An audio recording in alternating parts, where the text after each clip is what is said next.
welcome to Muhammad Abode. Today I'm going to be watching 6 most disturbing unsolved Appalachian mysteries. And of course it's by the one and only Chilling Scares. So yeah, we're going to see what these 6 mysteries are about. Really the only thing I know about the Appalachian Mountains is like people go missing there, and apparently there's a lot of weird noises that go on and people aren't supposed to go out after like a certain time or whatever. I don't know. Anyway, that's as much as I know. You know what I mean? But anywho, we're going to be checking it out right now. So, of course, if you want to watch it without me yapping, go ahead, check out his channel down below in the description. And yeah, with that, let's get to watching. Dennis Martin. On the afternoon of June 14, 1969, 6-year-old Dennis Martin was spending Father's Day weekend with his family in Great Smoky Mountains National Park. He was there with his father, grandfather, and older brother near Spence Field, a remote high country area along the Appalachian Trail. It was supposed to be a simple family camping trip. Instead, it turned into one of the most disturbing missing child cases in American history. Late that day, Dennis and a few other boys decided to play a prank. The plan was to hide along the trail, wait for the adults to come by, and jump out and scare them. Buddy, I can already tell you this is gonna not end well. I mean, he already says it's one of the most disturbing missing child cases, but like even at that age, you have to know this is such a terrible idea. You should always plant it into your kids' heads to never leave your side, especially when you're going to like any sort of like remote area where anybody, no matter what age, can get lost or even freaking stolen. Who knows if someone stole him or a bear got him. We don't know. But anyway, let's continue. To pull it off, the boys split up. Dennis went one way, the others went another. A few moments later, the other boys came back, but Dennis didn't. Why did His father, Bill Martin, started calling for him almost immediately and began searching the area on foot. God, there so was sad. No answer. No movement in the brush and no sign of a little boy in a bright red shirt. And this was not easy terrain. Dennis had vanished in steep, heavily wooded mountain country where a child could disappear from view in seconds. If he had wandered off the trail, fallen, or gotten confused, the forest could have swallowed him almost instantly. Like, I'm just gonna say it, y'all should have, like, if y'all go to, like, any of these, like, remote places, please, please, please have some sort of plan in place that you can, like, put so that people will find you. Like, always carry a marker, always carry like random like bows or something you can put along trees or bushes or whatever, you know. There's something to let them know to like follow your trail, I guess. I don't know. Just put some sort of plan in place. All right. As if things weren't bad enough already, they only got worse. Not long after Dennis disappeared, a hard rainstorm moved into the mountains. Heavy rain pounded the area, and whatever tracks or scent Dennis may have left behind were being wiped away in real time. By nightfall, the temperature had dropped too. For a 6-year-old dressed for a summer outing, not an unexpected night alone in the wilderness, this was a serious danger all by itself. Family members and rangers kept looking through the darkness, trying to find them before the mountains and weather made things even worse. By the next morning, the search had grown into something enormous. What began as a frantic family search turned into a full-scale operation involving rangers, volunteers, Boy Scouts, horse teams, helicopters, National Guard members, and even Green Berets. That's a lot of people. Before it was over, thousands of people would take part. At one point, around 1,400 searchers were involved in a... Like, I know this is like a sad, serious situation, but like, it's so cool to see like communities of like people just coming together in support of like other people, you know what I mean? That's cool though. Single day, more than 56 square miles were eventually covered. And after all that, they still found nothing physical to indicate what happened to Dennis. There were leads, but none of them changed the case. For example, small footprints were found in the area and appeared to belong to a child. They seemed to head toward a stream and then disappear. They were Oxford prints, and because Dennis was wearing the same kind of shoe, the prints drew immediate attention. But officials decided they were instead probably left by a Boy Scout helping with the search. As the days passed... You don't even take that into consideration? Like, what are y'all doing? He could have fell in the river, you don't know, and then just like, you know, went down the river, wherever the fuck it goes. But like, to just completely mark that off is fucking wild. Darker theories started to take hold. The most famous came from a man named Harold Key, who claimed he heard a terrible scream not long after Dennis vanished. Soon after that, he said he saw a rough-looking man moving quickly through the area with something red slung over his shoulders. Dennis had been wearing a red shirt, so the account naturally drew attention, but there seemed to be a problem. The timeline and distance did not quite fit well enough. Investigators believe the man Harold described was too far from the place Dennis had last been seen, and too little time had passed for the sighting to make sense.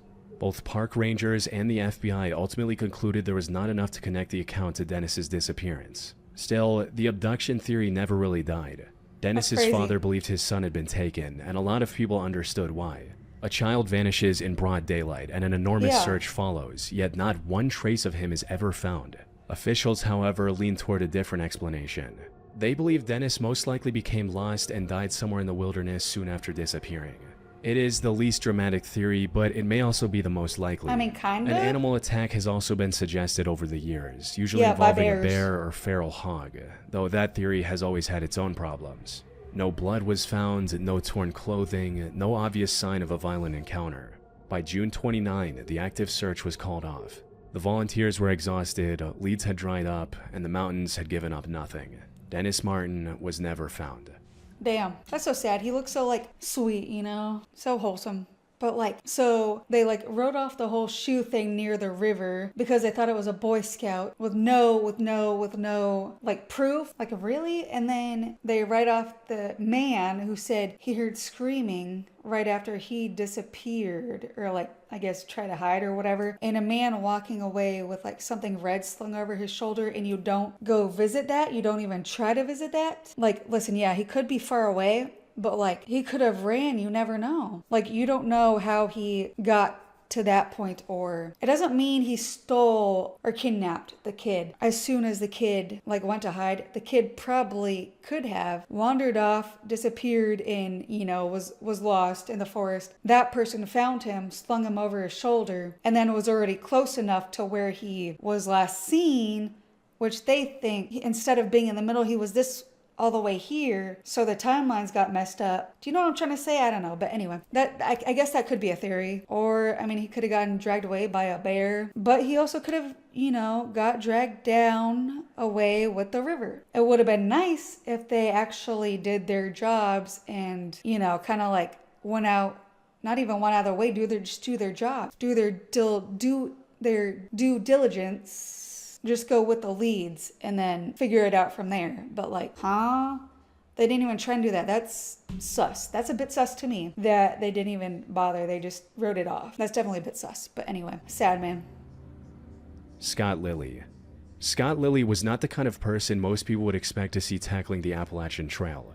He was not some hardened outdoorsman or seasoned long-distance hiker. But in the summer of 2011, the 30-year-old from South Bend, Indiana, decided to shoulder a backpack and head south on one of the most famous footpaths in America. Part of the appeal was history. Scott had a strong interest in the Civil War, and that helped draw him toward Virginia, a state dotted with battlefields. But this hike does not seem to have been just about scenery or history. It appears to have been something more personal, a way to clear his head and work through whatever was weighing on him at the time. On June 15, 2011, Scott set out on an ambitious journey. His plan was to hike the Appalachian Trail southbound from Maryland all the way to Springer Mountain in Georgia. For someone who is still relatively... Hell no. 259 miles of walking? Oh, girl. No. That is a long fucking hike. I feel like that kind of hike is like something you need to like work towards and like do a lot of. And he doesn't really seem like the type to walk a lot, like not that many miles. So I wonder what's going to happen to him. Let's find out. Southbound from Maryland all the way to Springer Mountain in Georgia. For someone who is still relatively new when it came to hiking, this was no small undertaking. Okay, so he was new. So like he probably would have died on that walk because there are no hospitals near here. And what if you have no cell signal? You're gonna be fucked. Like when you do these kind of things, you got to start off small and work your way to the bigger miles. You know, like you can't just run a marathon willy-nilly one day when you wake up. But by the time he reached Virginia, he seemed to be doing just fine.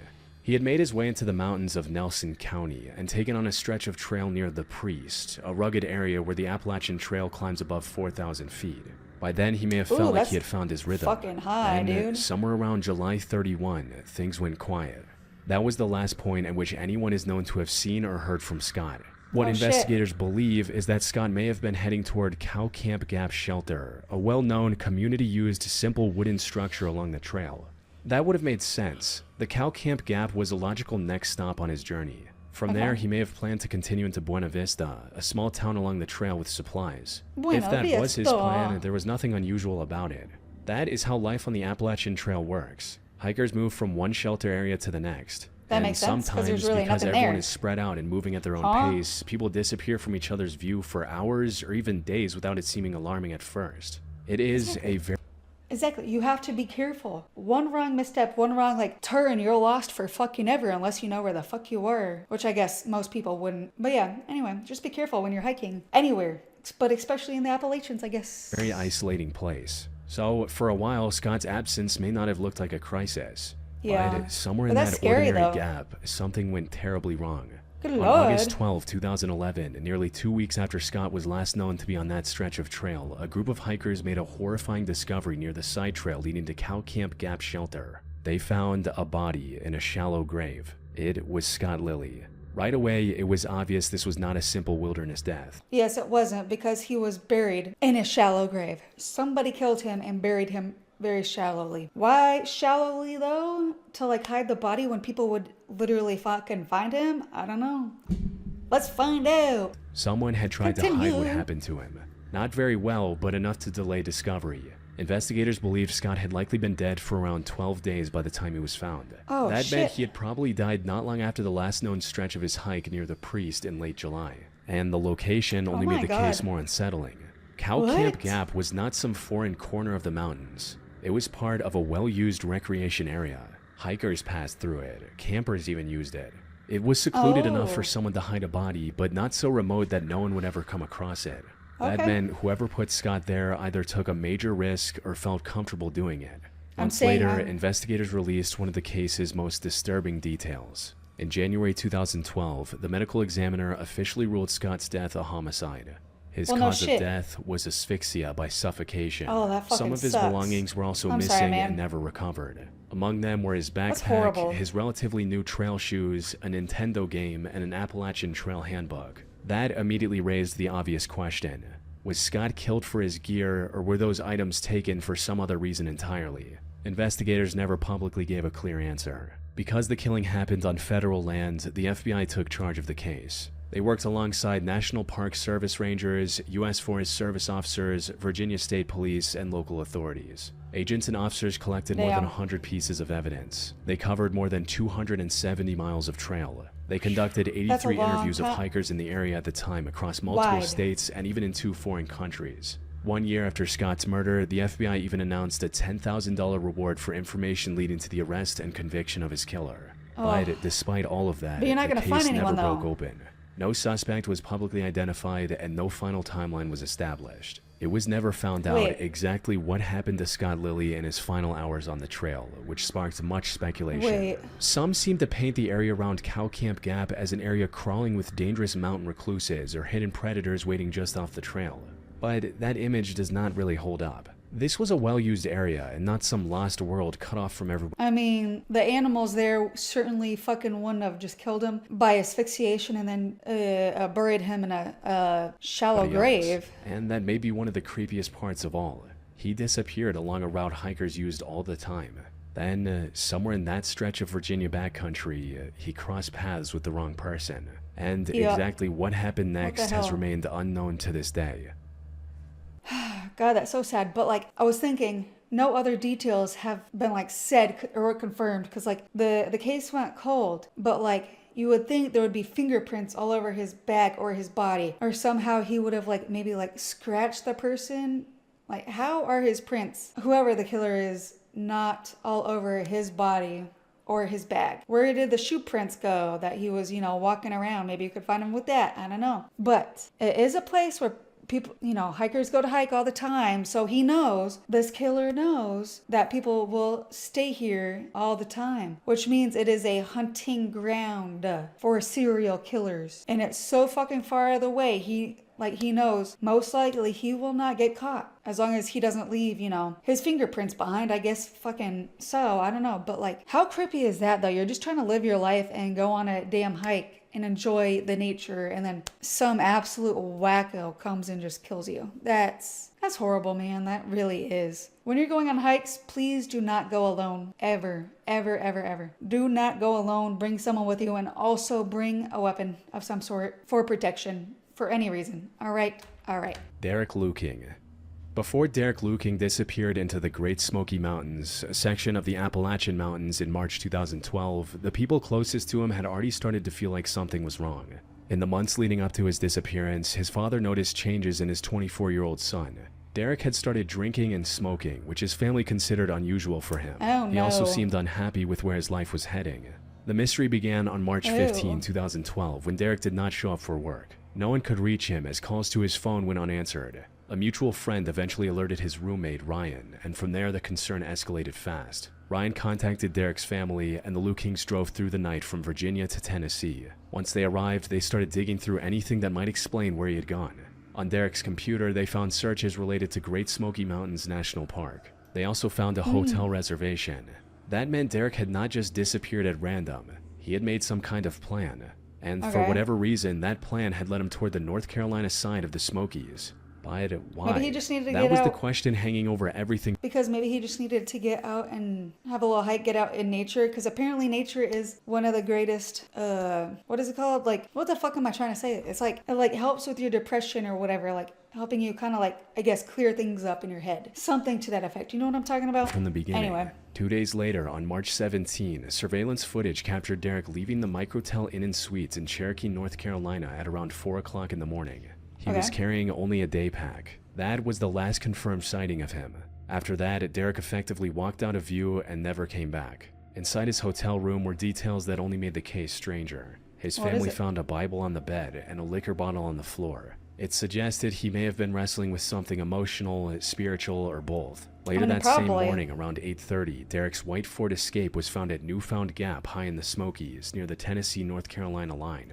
His family came across it by sheer luck while searching for him. Inside the vehicle was a note. Its message was short but chilling.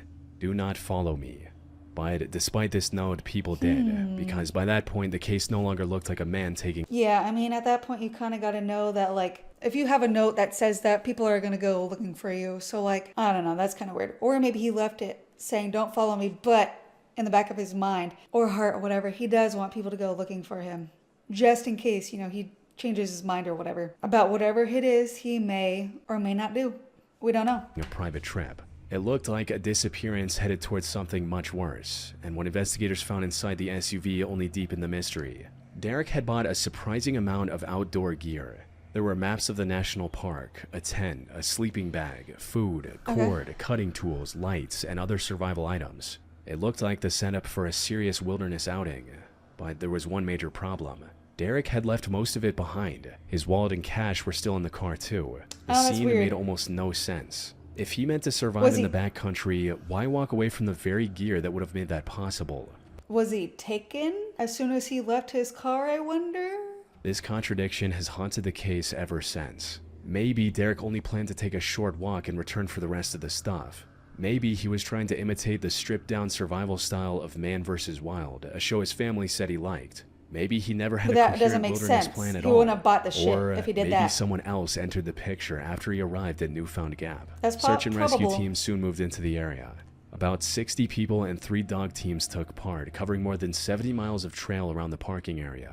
They checked places where someone could have left the trail, pushed into the brush, and disappeared. Rangers asked if anyone had seen Derek, a young man matching his description, or anything unusual around Newfound Gap that day. And this is where the case gets even stranger. It was a sunny day. People were out hiking, picnicking, and moving through the area, yet no dependable witnesses ever emerged to place Derek there. There was one possible sighting along Newfound Gap Road that suggested he may have entered the woods from there, but that lead led nowhere. Then, the case took an even darker tone.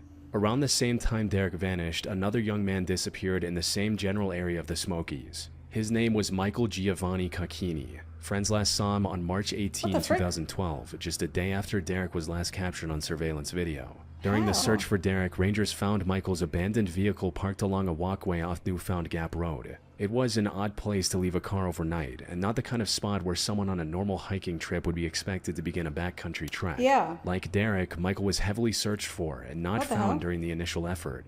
Months later, a backpack and human remains were discovered in the park near the area connected to his disappearance. The remains were eventually identified as Michael's, giving one of the two disappearances a grim ending, but not a clear explanation. The question of if the cases were related began to arise. But Derek's case continued to make no progress. Yeah. Every theory seemed to hit a wall. One possibility is that he went into the wilderness on purpose and intended not to come back, whether to take his life or somehow start a new one in the woods. The note in his car immediately points people in that direction, but even that theory has problems. If Derek meant to disappear in the mountains and possibly take his life, why buy so much survival gear first? Another theory is that he wanted some kind of survival challenge. But again, why even buy the gear then in the first place? Then there is the possibility of foul play. Maybe Derek meant to scout the area and return for the rest of his gear, and during that window he crossed paths with someone who had malicious intentions. Maybe the note was genuine, or maybe it was meant to mislead whoever found the car. But that theory has problems too.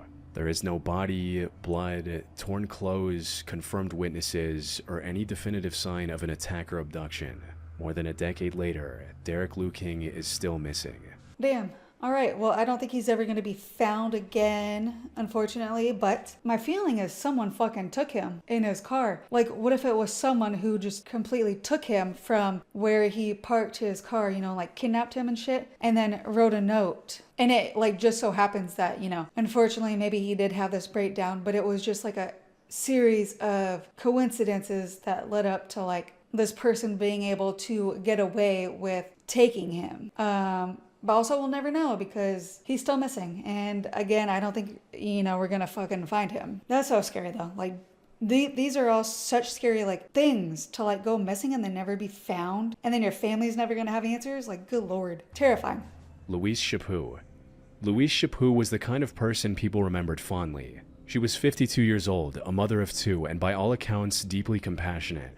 She loved the outdoors, forests, mountains, and quiet places were where she found peace. So when plans for a hiking trip with friends fell through in November 2001, Louise did not cancel the trip. Instead, she decided to go alone. She packed up her silver Ford Focus station wagon, left Quebec, and drove south toward New Hampshire. Her destination was Pinkham Notch Lodge in the White Mountains section of the Appalachian Mountains. She planned to spend just a few days there and be back home in time for work on Monday, November 19.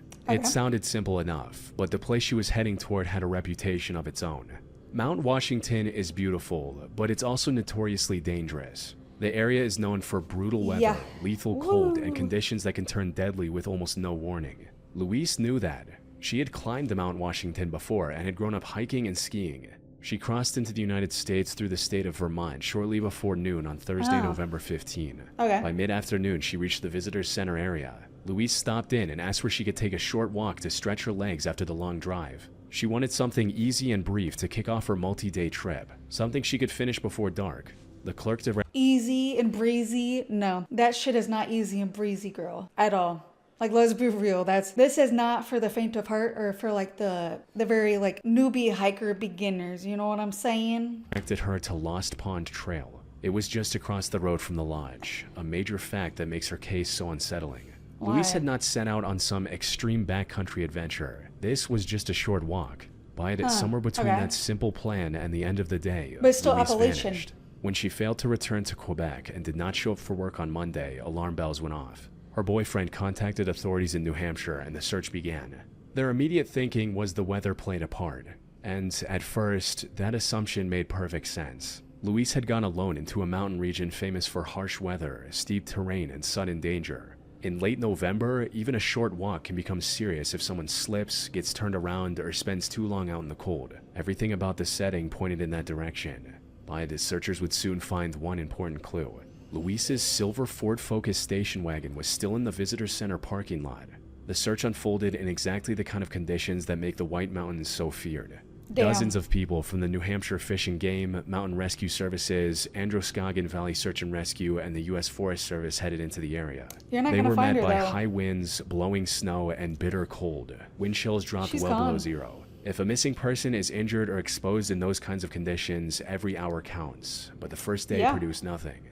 On the second day, the weather improved somewhat and a helicopter from the U.S. Army National Guard joined the search from above. Still nothing. Louise seemed to have vanished into one of the best-known mountain areas in New Hampshire without leaving behind any clear explanation. And because of where she disappeared, most people naturally assumed the worst. She could have suffered a fall or succumbed to exposure. Maybe she got disoriented and was lost in the wilderness. Anything was a possibility, which made the search for her that much harder. Then, on the afternoon of Thursday, November 22, Thanksgiving Day in the U.S., the search came to an end. Members of the New Hampshire Fish and Game found Louise's body, and the location only made things stranger. She was not found far from where a car had been parked, close to the trailhead and only a short distance from a well-used area. At first, the public details were limited, and in a place like that, most people still assumed the mountain had claimed another life. But 2 days later, that assumption collapsed. The medical examiner ruled Louise's death a homicide. Louise had been stabbed multiple times. Everything about it was set up to look like a wilderness tragedy.